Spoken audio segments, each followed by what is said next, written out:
Yaqinlikda sherigingizni qoniqtira olmayapsizmi? Erta bo'shanish sabab oilaviy baxtingiz xavf ostidami? Erta bo'shanish erkaklarda uchraydigan eng ko'p jinsiy muammolardan biri hisoblanadi.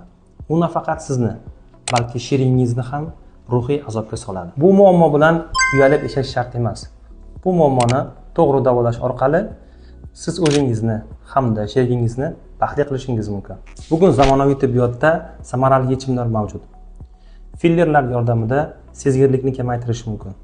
Denervatsiya amaliyoti bilan nervlarni biroz kamaytirib, jinsiy yaqinlik vaqtini anchagacha cho'zish mumkin.